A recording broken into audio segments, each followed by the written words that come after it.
Assalamu alaykum wa rahmatullahi wa barakatuh.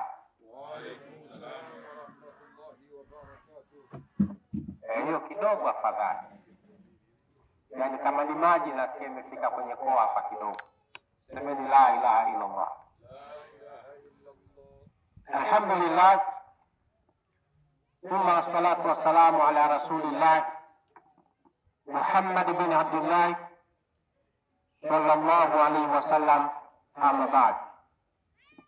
Ama watukufu wa Islam na wale ndugu zetu ambao bado hawajapata bahati ya kuwa Waislamu, inshallah hadhara yetu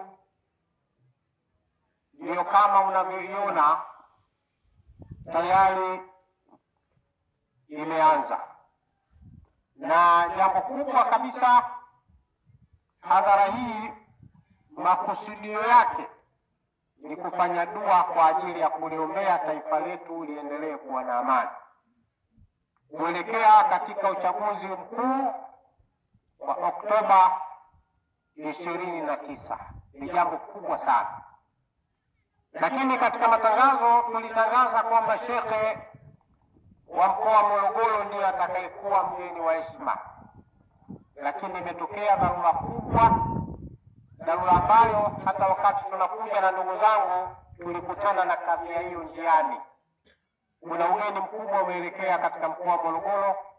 Makamu wa Rais Dr. Philip Mpango kaelekea kule, na shekhe akalazimika hawepo katika mkutano huo kuweza kumkaribisha makamu wa rais. Kwa hiyo tulisimamishwa zaidi ya mara 2 mara 3 njiani kwa ajili ya msafara wa Dr. Philip Mpango. Kwa hiyo sababu hiyo ndio imefanya hata shekhe hamkumuona katika hadhara yetu, lakini akanambia, shekhe, ikiwa mtaendelea basi kuna uwezekano Mungu akipenda kesho tunaweza tukawa naye. Tusemeni insha Allah. Sema tena insha Allah. Kwa hiyo jambo la kwanza kabisa ni kufanya dua kubwa ambayo tutaliombea taifa letu liendelee kuwa na amani, lakini tunaelekea katika uchaguzi mkuu, uchaguzi ambao wewe Muislamu unayo haki ya msingi kwenda kupiga kura. Muislamu na wewe ambaye si Muislamu unayo haki ya msingi ya kwenda kupiga kura. Kura katika Uislamu ni jambo ambalo Mwenyezi Mungu katuelekeza katika Qur'an. Katika sura yoyote kura ni kitu muhimu sana. Kwa bahati mbaya, katika uchaguzi wa Oktoba 29 watu wamegawanyika makundi mangapi? Makundi matatu. Wako wanaosema tutakwenda kupiga kura. Kundi la pili, wako wanaosema hakuna sababu ya kwenda kupiga kura. Kweli si kweli?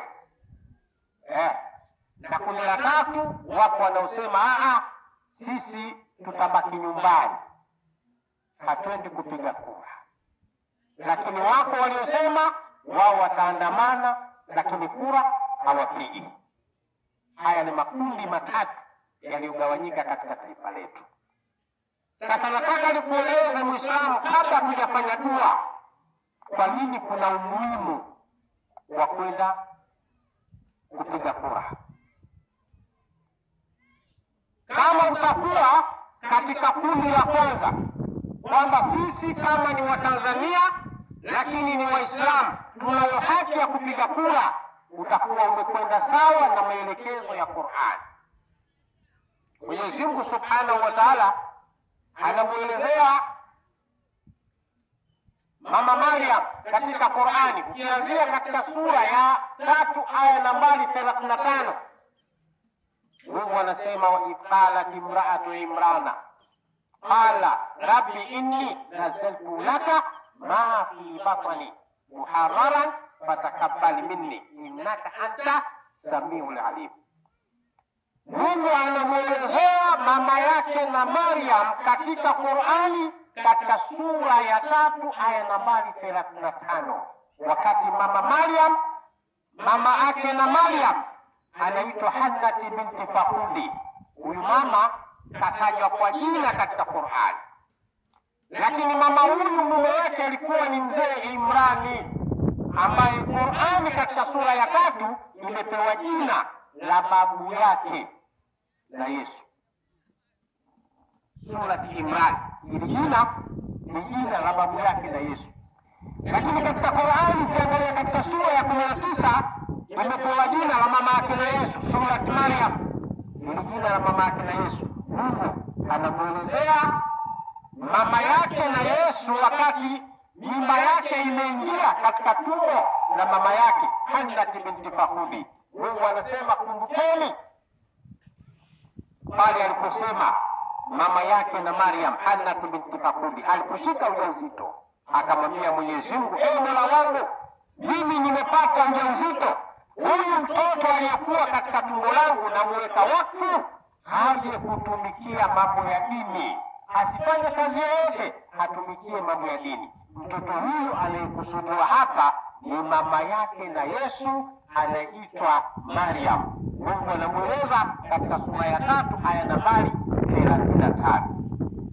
Sasa ukiona mtiririko wa hizi, baada ya Hannah binti Fakhudi kumjifungua Maryam, akaolewa katika nyumba ya mzee Imrani, akakulia katika nyumba ya mzee Imrani. Nyumba hii ilipata bahati ya kuwa na watu watakatifu. Mzee Zakaria naye alikuwa katika nyumba hii. Mzee Zakaria anamwita mama yake Maryam, anamwita dada. Mzee Zakaria anamwita mzee Imrani, anamwita shemeji, amemuoa dada yake. Ndani ya nyumba hii anazaliwa Maryam, mama yake na Yesu. Lakini mzee Zakaria ndiyo baba wa Yohana Mbatizaji. Hawa watu wako katika nyumba moja. Anakuja kufariki mzee Imrani, anafariki Hannah binti Fakhudi mama yake na Maryam. Sasa akawa anatafutwa nani mtu mwadilifu atakayemlea mama Maryam katika malezi bora, namna gani atakayepatikana mtu wa kumlea Maryam. Mungu akatoa utaratibu katika Qur'ani, ikabidi ipigwe kura ambayo ilikuja kumwangukia mzee Zakaria, akapewa jukumu la kumlea Maryam. Mungu anaelekeza katika Qur'ani. Mungu anasema, dhalika min amba'il ghaib nuhihi ilaika wama kunta ladayhim idh yulquna aqlamahum ayyuhum yakful Maryam wama kunta ladayhim idh yaktasimun. Mungu anasema, anamwambia Nabii Muhammad, tunakupa habari za ghaibu, wewe kuwepo Muhammad, wakati wanapiga kura kutafuta nani atakayemlea Maryam. Wewe hukuwa nao kabisa, lakini Mungu anaonyesha utaratibu ambao mnapotaka kumkabidhi jukumu mtu, jukumu la uadilifu, lazima ipigwe kura ili mumpate kiongozi au mtu aliyekuwa mwadilifu. Sallu ala nabii. Oktoba 29 Tanzania tuna jambo kubwa, jambo ambalo tunatakiwa tumchague rais atakayeilea nchi yetu. Jambo la pili, tunatakiwa tuwachague wabunge katika majimbo yetu, tutakawapa dhamana ya kulea majimbo yetu. Jambo la tatu, tunatakiwa tuwachague madiwani. Hawa watu watatu ni watu muhimu. Ikiwa utafanya kosa, utakosa kupiga kura, kwa maana kuna uwezekano ukachaguliwa mtu ambaye si muafaka, mtu ambaye atakuja kukuongoza miaka 5, utakuja kupata tabu na shida, sababu utakuwa wewe ukushiriki uchaguzi, ukwenda kupiga kura, kachaguliwa mtu ambaye si sahihi. Kwa maana kushiriki uchaguzi ni maelekezo ya Qur'ani, kuto kushiriki uchaguzi ni maelekezo nje ya Qur'ani. Kwa hiyo Muislamu unatakiwa kushika jambo moja, kwamba wajibu wako ni kupiga kura, kwa sababu kupiga kura ni maelekezo ya Qur'ani, lakini vile vile katiba ya nchi yetu inatuelekeza tupige kura. Kupiga kura ni haki yako ya msingi. Kama kuna mtu anakushawishi anakwambia usiende kupiga kura, basi jua huyo mtu akutakii mema wewe pamoja na kizazi chako. Akichaguliwa rais aliyekuwa sio, basi wewe utakuwa umeshiriki. Kwa maana kuto kushiriki kupiga kura ni kushiriki kuto kufanya maamuzi. Kwa hiyo mtu akikwambia usipige kura, utakuwa umeshiriki kuto kufanya maamuzi yaliyokuwa sahihi. Lakini ukienda kupiga kura, utakuwa umeshiriki kwenda kufanya maamuzi yaliyokuwa sahihi. kwa maelekezo ya Qur'ani. Kwa hiyo tunapenda kuambia Waislamu na wasiokuwa Waislamu kwamba kupiga kura ni jambo muhimu sana katika mustakabali wa maisha yetu. Tusiposhiriki kupiga kura, tutakuwa tumehusika katika kuwasimika viongozi wasiokuwa sawasawa.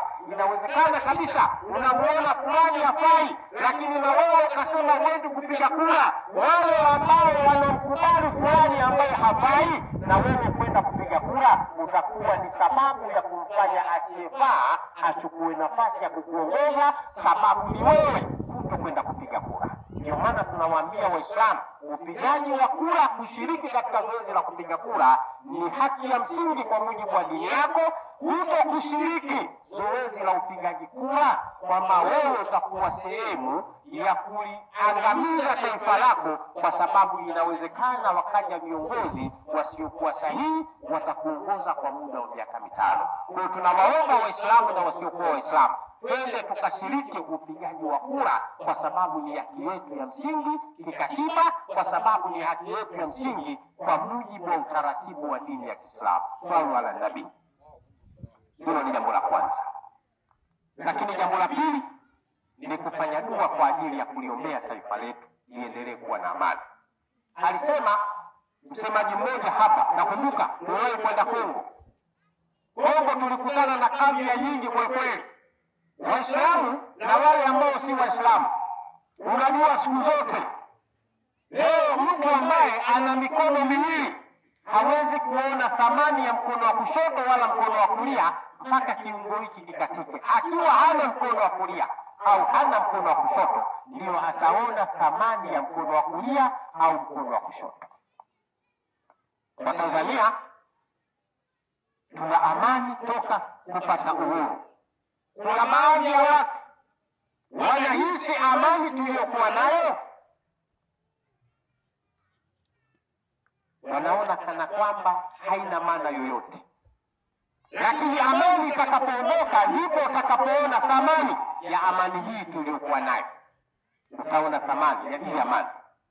Hivi leo, ndugu yangu, nikwambie kitu kimoja. Kwa mfano, imamu yupo msikitini anaswalisha, anasoma sura Fatiha. Kabla hajamaliza anasikia uko nje, anasoma sura ya pili, anasikia uko nje. Hivi kuna mtu atakuwa akili zake zipo kwenye swala? Vile anasema Allahu Akbar, yaani hapo imamu kajitahidi sana, akitoa salamu akigeuka nyuma hakuja hata mtu mmoja. Hivyo hivyo navyokwambia, amani si jambo la kuchezea. Lakini kwa Wakristo naye kule mchungaji au padri anasema Bwana awe nanyi, watu wanakaa wanamwangalia padri, wanasema huyu kasikia hajasikia. Inueni mioyo. Atawaambia bwana wewe, hiyo mioyo utainua peke yako na sisi hapa tukai. Wala inawaambia amani ni kitu muhimu kuliko unavyofikiria. Tulikwenda Rwanda, tulipata bahati kule, tukaenda Rwanda na tukaalikwa baadhi ya viongozi wakubwa kabisa, tulikwenda kuwafanyia dua. Kwa bahati nzuri nilikutanishwa na kijana mmoja ana umri wa miaka takriban kama 18 au 19. Huyu kijana wakanambia, Sheikh, huyu kijana umemuona? Akasema, nikamwambia nimemuona. Akasema huyu historia yake ni kubwa. Huyu kijana katika ile vita iliyotokea Rwanda, huyu kijana ni mmoja katika waathirika. Kijana yule wakati vita inatokea, ilikuwa kundi la watu linakimbia porini. Yule kijana mama yake wakati huo alikuwa ni mjamzito, wote walikuwa wanakimbia porini. Kina mama hapa watanielewa vizuri. Yule mama ujauzito wake ulikuwa ushakimbia miezi 9. Wakati wanakimbia, yule mama kutokana na uzito wa mwili wake, watu walikuwa wanamwacha yule mama yuko nyuma, hakuna mtu aliyemjali. basi ilikwenda ilipofika polini watu wakawa wamepotea yule mama. Ikafika wakati sasa hali ya uchungu imemfika na kwenda mbele hawezi. Yule mama akaamua kutafuta sehemu akae ili Mwenyezi Mungu amjalie aweze kujifungua salama. Mama kakaa siku ya kwanza hajajifungua, siku ya pili hajajifungua, yule mama hajala kitu chochote. Siku ya tatu jioni yule mama ndio Mungu anamjalia anajifungua, hali ya kuwa yuko polini, hana mtu wa kumsaidia. Yule mama akajifungua mtoto wa kiume. Baada ya kujifungua mtoto wa kiume, yule mama akawa kapoteza nguvu, hana uwezo wote, kwa sababu alikuwa hajala siku mbili, na wakati anajifungua hali ilikuwa mbaya. Yule mama alikuwa hana nguvu hata za kumbeba mtoto wake. Swalla ala nabii. Angalia maajabu ya Mwenyezi Mungu Subhanahu wa Ta'ala. Yule mama wakati amekaa anaangalia namna gani atakavyoweza kumstiri mwanae, akachukua nguo yake akaichana akamvingilisha mwanae kwa sababu ya baridi.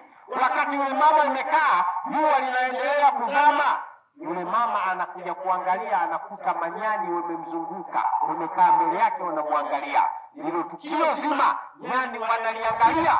Wakati yule mama anajifungua, wale nyani makubwa kabisa wamekaa yanaliangalia lile tukio. Yule mama akawa anasema, mimi namwachia Mungu, kama kufa leo mimi nitakufa. Lakini hali ya uchungu yule mama ilimfanya ile hatari iliyokuwepo mbele yake yule mama hasione. Mungu akajalia akajifungua salama. Wale manyani wakawa wanamwangalia yule mama, wakawa wanaona jinsi gani yule mama alivyokuwa katika hali ngumu. Angalia maajabu ya Mwenyezi Mungu Subhanahu wa Ta'ala.